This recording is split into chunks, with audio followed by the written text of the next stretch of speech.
Happy New Year. It's hard to believe that our churches are closed again.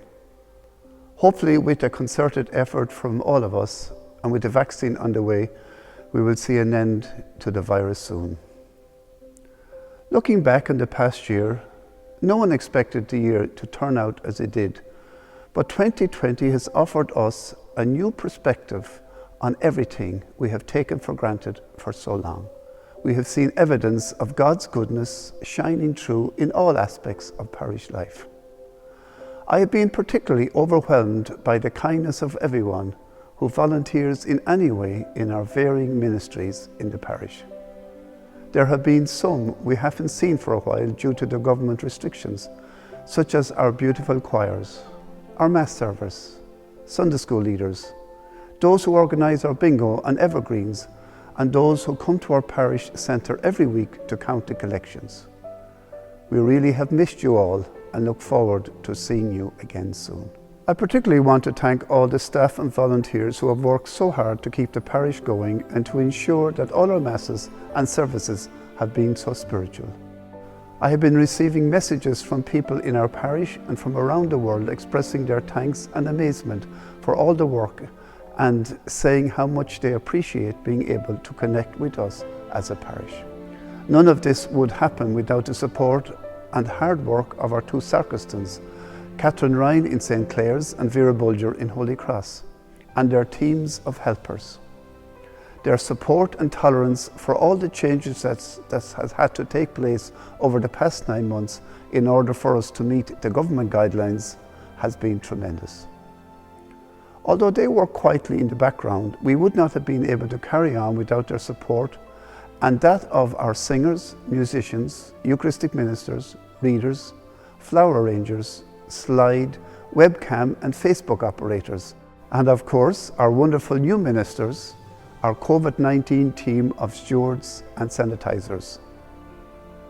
I want to really acknowledge our young people who really stepped up. I am sure you will have seen these amazing people in action, particularly during the marathon of Christmas masses we had in both of our churches. So many people have said how safe the churches are, not just at Christmas, but throughout the year. Who would have thought we would be adding Ticketmaster to our list of ministries? But thanks to all your patience, it seems to have worked. And hopefully it is a ministry we won't have to use too often. We achieved our aim to have our Christmas masses both safe and spiritual, and that is due to the wonderful efforts of Katrina and Suzanne and all those who helped them. Our Parish Finance Committee have also been working very quietly in the background, and I would like to take this opportunity to thank everyone who supported us financially by leaving in their envelopes into the parish centre or contributing by using banking online.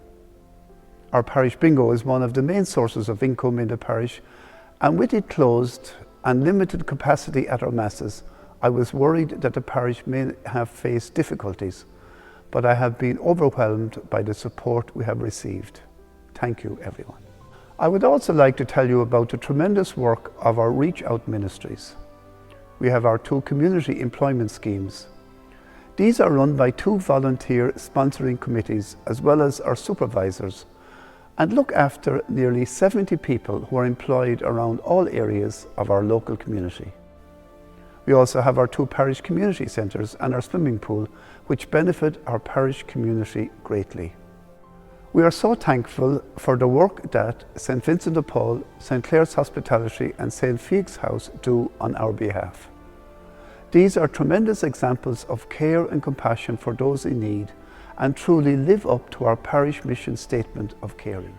St. Vincent de Paul, the committee have been overwhelmed by the generosity of all our parishioners, especially as they could not carry out their usual fundraising events. They are now in a better position to help families who are greatly affected by the pandemic. St. Clair's Hospitality. We have been overwhelmed by the generosity of people and businesses who have donated food and money to this charity. And a big thank you also to all our schools who have donated huge amounts of food and money this year to enable us to help people in need. With all the regulations, it was decided to change to a takeaway food service, which has worked really well, and our volunteers are still packing and delivering nearly 80 food parcels every week to families, and have also packed and delivered over 50 Christmas hampers. Thanks also to the Carlow Gardaí and Carlow First Responders who delivered the parcels during the lockdown along with our own volunteers. We were also able to give out almost 80 takeaway Christmas dinners. St. Fig's House is our parish welfare home for the elderly. Huge congratulations and thanks to Joan Doug and all the staff for their tremendous work in keeping our elderly so safe during this time. We have seen how dangerous this time has been for our elderly, and we as a parish really appreciate all the hard work that has gone into keeping the residents active and content and making life as normal as possible while keeping them safe. We thank to all the volunteer drivers who have kept the Meals on Wheels going during this time. The number of people receiving the meals has risen, and we appreciate all the time and energy it takes to keep this service going. I wish also to thank the principals, teachers and support staff in our parish schools. This has been a worrying time for everyone, but particularly all those involved in education. A big thank you to everyone for the tremendous effort they have put into keeping all our children educated in a safe environment. We want you to know that we really appreciate the work involved, particularly during the lockdown with remote learning and now trying to keep our schools open. I want to thank Suzanne, our sacramental coordinator, and Katrina, our youth minister, and her team of Nicola, Gary and Sarah. I also want to thank Catherine, Angelica and Mary in the parish office, and for PJ Reddy for looking after our website during such a tough year. Thanks also to Vic Woods and Shamie Ammond and their team and all who looked after our churches and grounds. And also to Michael Daly for his work on our beautiful crib in St. Clair's, and John Bradley for his great work in Holy Cross. I particularly wish to highlight all the tremendous work carried out by Katrina Kelly. She has coordinated all the amazing volunteers as well as all behind the scenes work on all our church services. A big thank you to Father Liam and the Port Clare community for all their support and prayers. We are truly blessed to have Father Liam and the Port Clare sisters in our parish community praying for us and with us every day. Thanks also to Deacon Joe O'Rourke for helping with the backlog of baptisms. Finally, I want again to thank Suzanne, Katrina and Nicola, our parish team, who have been such a huge support to me over the past year. On behalf of us all, I want to wish you all a very happy and peaceful new year, and may God give us all the health and happiness during this year ahead.